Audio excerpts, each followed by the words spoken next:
आदाब, जय हिंद दोस्तों। स्वागत है आपका आज की बड़ी खबरों में। भारत के पास कितनी रसोई गैस बची है? रोजाना 75 लाख एलपीजी सिलेंडर की बुकिंग, डिलीवरी 50 लाख। आगे के लिए सरकार ने क्या किया है इंतजाम? ईरान जंग की आज आपकी रसोई तक पहुंच गई है। सरकार का कहना है कि लोग पैनिक में रोजाना 75 लाख एलपीजी सिलेंडर की बुकिंग कर रहे हैं। देश भर के शहरों कस्बों से एलपीजी के लिए लंबी कतारें दिख रही हैं। आलम यह है कि लोग अब रेस्टोरेंट में जाकर मेन्यू से पहले पूछते हैं गैस है या नहीं। आईपीएल 2026 से पहले केविन पीटरसन ने दिल्ली कैपिटल्स डीसी को मेंटरशिप छोड़ दी। पूर्व इंग्लिश कप्तान पीटरसन ने शनिवार को सोशल मीडिया प्लेटफॉर्म एक्स पर लिखा कि इस जिम्मेदारी के लिए जितना समय चाहिए वह नहीं दे पाएंगे। हालांकि 45 साल के इस पूर्व बैटर ने दिल्ली की टीम और खिलाड़ियों को नए सीजन के लिए शुभकामनाएं दी।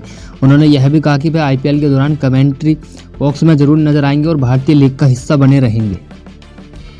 सरकार ने 5 दिन बाद कॉमर्शियल एलपीजी सिलेंडर पर लगी रोक हटा दी है। पेट्रोलियम मंत्रालय ने शनिवार को बताया कि देश के 29 राज्यों और केंद्र शासित प्रदेशों में कॉमर्शियल सिलेंडर का वितरण शुरू कर दिया गया है। सरकार ने 9 मार्च को कॉमर्शियल सिलेंडर की सप्लाई पर अब रोक लगा दी है।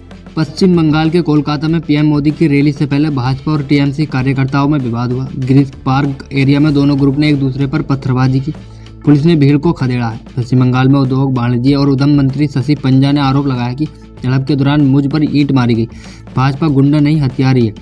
मंत्री पंजा का यहाँ पर भी घर है। कोलकाता में अपने संबोधन के दौरान पीएम ने कहा कि जंगल राजों वालों का काउंटडाउन शुरू हो गया। ये निर्मम वाली सरकार का अंत करीब आ गया। केंद्र ने शनिवार को लद्दाख के सामाजिक कार्यकर्ता और इंजीनियर सोनम वांगचुक पर लगा नेशनल सिक्योरिटी एक्ट एनसी हटा दिया है। सरकार ने कहा कि यह आदेश तुरंत प्रभाव से लागू हो गया। गृह मंत्रालय के अनुसार सोनम ने एनसी एक्ट के तहत अपनी हिरासत की अवधि का लगभग आधा हिस्सा पूरा कर लिया है। सुप्रीम कोर्ट के जज जस्टिस विक्रम नाथ ने शनिवार को कहा कि एआई वकील के प्रशिक्षित दिमाग और जज की नैतिक जिम्मेदारी की जगह नहीं ले सकता। उन्होंने आगे कहा कि अगर समझदारी से इस्तेमाल किया जाए तो एआई समय बचा सकता है और कानूनी काम के कुछ पहलुओं को ज़्यादा आसान बना सकता है।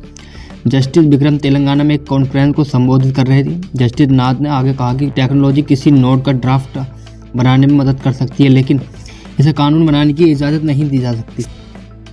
मध्य प्रदेश में तेज हवा का असर लगातार बढ़ रहा है। इसके कारण हीट स्ट्रोक का खतरा बढ़ गया है। शुक्रवार को भी नर्मदापुरम में तापमान लगातार दूसरे दिन 40 डिग्री सेल्सियस ज़्यादा रहा। मौसम विभाग के मुताबिक 15 मार्च से प्रदेश का मौसम फिर से बदला सकता है। इस दौरान कुछ इलाकों में बारिश हो सकती है।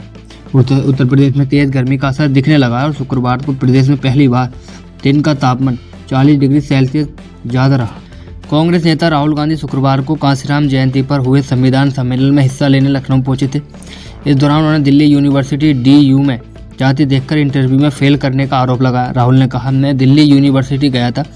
इंटरव्यू में बच्चों को निकालने का तरीका है। आपकी जाति क्या है भैया, आप इंटरव्यू में फेल हैं। दिल्ली यूनिवर्सिटी ने राहुल के इस बयान को खारिज कर दिया। यूनिवर्सिटी ने अपने एक्स पर एक पोस्ट में लिखा, यूनिवर्सिटी CUET स्कोर के आधार पर एडमिशन देती है। कई ग्रेजुएशन पोस्ट ग्रेजुएशन कोर्सेज के लिए इंटरव्यू जरूरी नहीं। राहुल को बयान देने से पहले फैक्ट की जांच करनी चाहिए। मुख्यमंत्री नीतीश कुमार की समृद्धि यात्रा बेगूसराय पहुंची। सभा को संबोधित करते हुए सीएम ने कहा कि हम लोगों की सरकार आपके लिए लगातार काम कर रही है। केंद्र भी लगातार मदद कर रही है। 2005 में एनडीए की सरकार बनी, तब से राज्य में कानून का राज है। हमारी सरकार आने से पहले पुरानी वाली सरकार ने बुरा हाल कर दिया था। शाम में लोग घर से निकलने से डरते थे। पहले शिक्षा, स्वास्थ्य व्यवस्था चौपट थी। हिंदू मुस्लिम झगड़े होते थे। Pakistan cricket board PCB Zimbabwe के तेज गेंदबाज ब्लेसिंग मुजरबानी पर एग्रीमेंट तोड़ने का केस करने की तैयारी कर रहा। शनिवार को न्यूज एजेंसी PTI ने पाकिस्तानी बोर्ड के सूत्रों में के हवाले से लिखा कि PCB के कानून विभाग को जिम्बाब्वे के इस तेज गेंदबाज के खिलाफ मामला दर्ज करने के लिए निर्देश दिए गए। जिम्बाब्वे के तेज गेंदबाज मुजरबानी ने पाकिस्तान सुपर लीग की फ्रेंचाइजी इस्लामाबाद यूनाइटेड के एग्रीमेंट को छोड़कर इंडियन प्रीमियर लीग IPL की टीम कोलकाता नाइट राइडर्स के साथ काम करने को करार दिया है। भारत में महिलाओं के बीच क्रिकेट खेलने की संख्या तेजी से बढ़ रही है। एक नए सर्वे के मुताबिक 2020 के बाद 14 राज्यों में महिलाओं की भागीदारी दोगुनी हो गई है।